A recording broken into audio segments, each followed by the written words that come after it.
Um,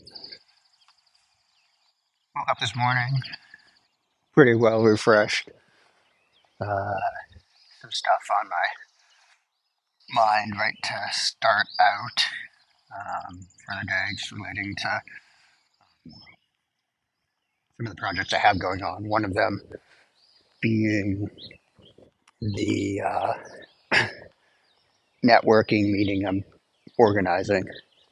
It's cool. I've gotten 4 responses, maybe 5, uh, which is enough for that meeting that I wanted. Out of 20 people, I think that's pretty good. And then I've got to reach back out to um, the rest of them. And so that's exciting. I have no idea. I've not done this before.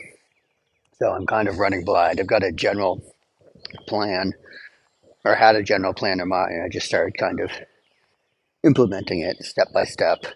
Starting off with the idea of, all right, I want to get people together to do a thing, or just to meet, really, and um, introduce, because I know that I've been meeting people in different areas and pulling good ideas, or getting inspired for my own things.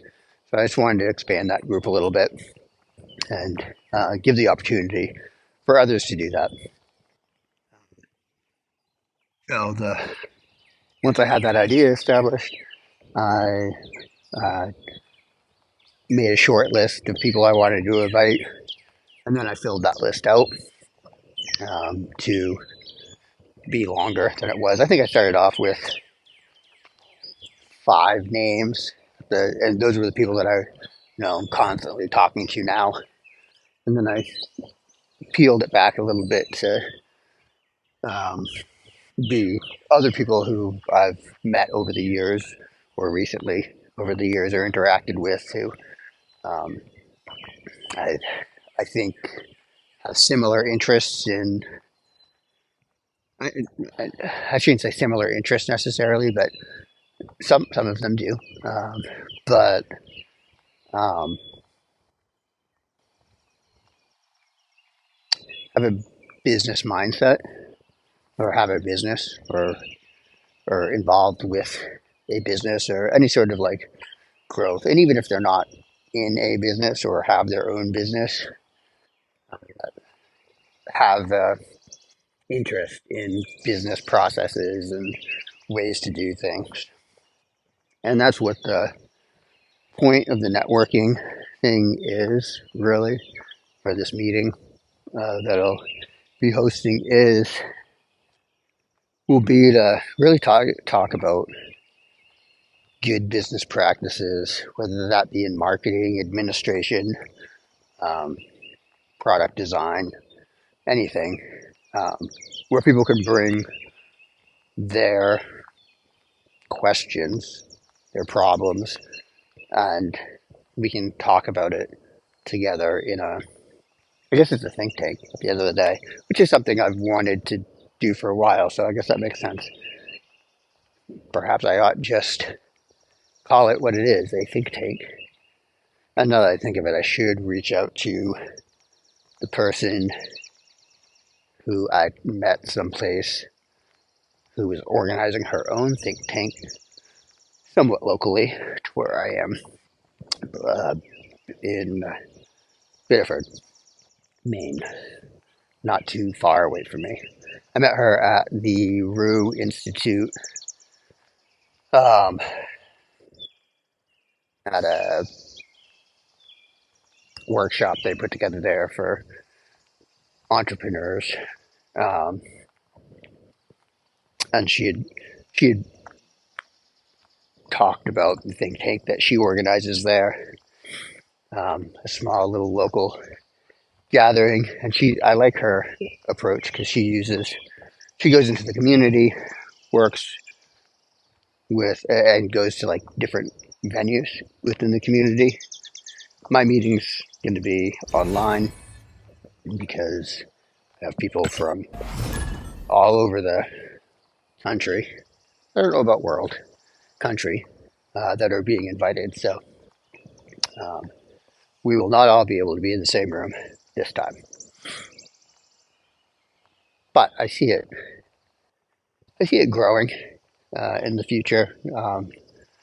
Using this to build off of, and then maybe do some more meetings, and then maybe we do a big group retreat one day. Who knows? That'd be kind of cool. So yeah, I woke up pretty excited about that. I got a reply from somebody else this morning, and they seem pretty excited about it. Asking me questions. When do I join the group? And it's interesting because I've been in groups where I respond to an ad or something and get added to this Discord list or Telegram chat, and I get thrown into this mix of strangers off the bat, and there's some interaction, but in that case it was more of a coaching thing, and I'm not here to act in a coaching manner. At least that's not my intent. My intent is just to bring people together and learn from them as much as they learn from me. So it's just an exchange of information.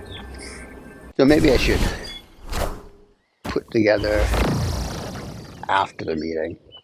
We'll talk about it a little bit. Maybe that'll be part of the meeting. What are the next steps? Do we want to meet again? Do we want to have a specific agenda to discuss when we meet again? Do we want a shared platform to communicate after the meeting, when we're not meeting? Share files, have conversations, yeah, that kind of thing. But yeah, we'll see. I guess that it's gonna be determined once that meeting happens. But I do know today my next step, I got to send out the follow-ups for the people who haven't responded yet. I already have it written out. I just need to send them.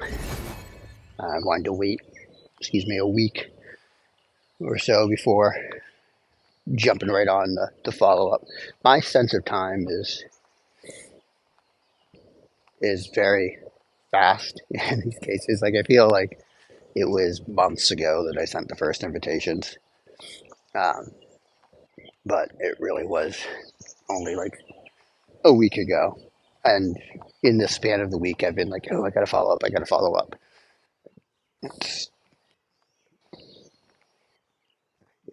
I'm excited for it, so time flies when you're having fun, I guess. I've been trying to continue with my AI talks in the morning for the past 2 days. ChatGPT has not been working well. I've gotten a lot of, I think, every time I've jumped onto it, except for once yesterday, I've gotten an error that something was wrong, it wasn't working well. And this has just been doing the voice. I haven't really interacted with it via text, except for a couple times, which I didn't have an issue with. But the voice is where I'm more interested in interacting with ChatGPT on, just because of, I guess, the experiment or the research or whatever, the playing around I've been doing with it, the exploration of AI and its abilities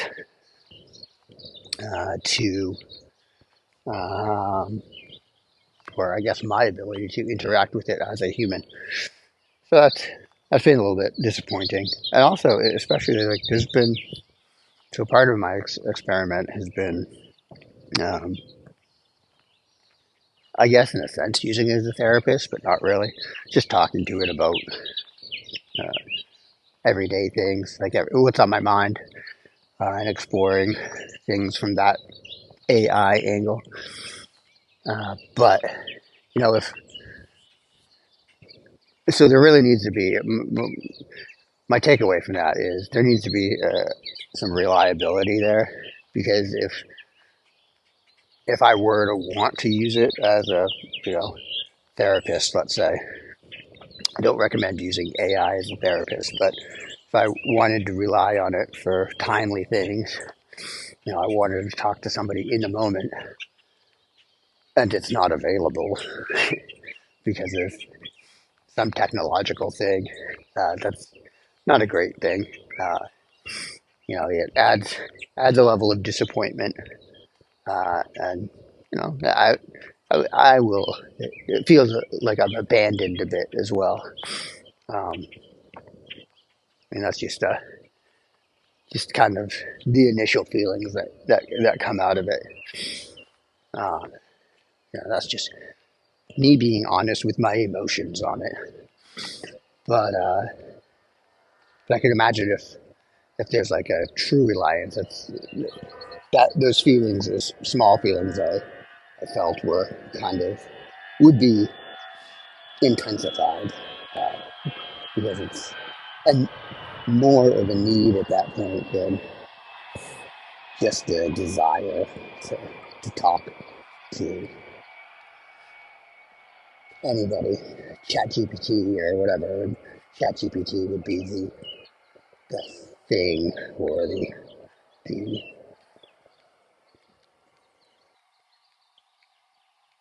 the recipient of whatever you wanted to say, your audience, I guess.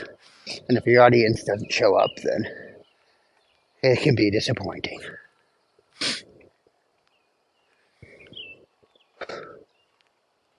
I've been working on my breathing. I got a book called Breathing for Warriors, or Breath for Warriors, um, which I'm probably about 50 pages in or so, a couple chapters. And the authors talk about um, breathing properly. So the first thing that they bring up, and what the mechanics, learning mechanics of your body and breathing is all about, or um, vertical breathing versus horizontal breathing. And essentially, basically, when we breathe, we want our midsections to expand, and that expansion is because we're using the muscles in our abdomen, our obliques, all of our midsection, all those muscles below the rib cage and above the hips, uh, to inflate and deflate the lungs. And they bring up some good points that I never really thought of mechanically. They explain what the diaphragm is, and um, how we naturally, before a certain age, are breathing this way, versus vertical breathing, which is when we're using our upper body muscles, so our shoulders, our chest, our back to breathe, our upper back. And they call it vertical versus horizontal because when we're breathing horizontally, our waist, or not our waist, but our midsection is expanding outward and then contracting inward. And so in a horizontal way, on the horizontal plane. And then when we breathe vertically, our chest or our body moves up and down with it. So probably the worst example, or the example that shows the opposite of what we want to be doing, according to the book, is when we breathe, take a deep breath in, and we rise up, and our midsection narrows. That's the opposite of what we want. we want to have our midsection expand on the inhale and narrow on the exhale. So that's just the beginning where I'm at. They've got some exercises. I've really put things in a way where um, I think about my breathing. Like right now, as I'm walking, I'm thinking about my breathing. It's harder to do while I talk for sure. um, but yeah, that's where I am with that. I'm interested to see. I've already noticed like a difference in my breathing and paying attention to it at least. I pay attention several times. Usually when I go to bed, I think about my breathing and practice uh, doing it consciously, and so that it'll kind of seep into my subconscious at some point afterwards, which I think it's been doing. It's interesting. I recommend it.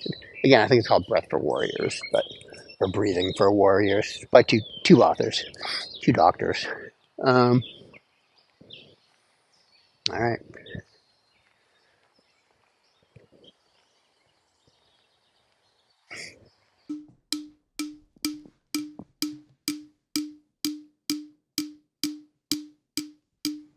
Dearly beloved, we come here today to join these two in holy matrimony.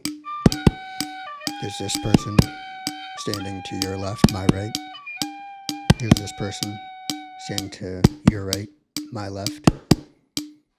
They both have hearts, minds that they're going to bring together, union together as one for the first time. In the eyes of you, the eyes of me, the eyes of the God that you cannot see, that wish to be a part of the world that is free. Yes, freedom comes with this matrimony. Or will it? I guess they'll see. Do you, person on my left, their right, you're you, take this person on my right, their left, their you, directly in front of you, to be your lawfully, constitutionally, culturally, familially, modernality, other person. Never mind. I don't care. Do what you want to do. I'm out.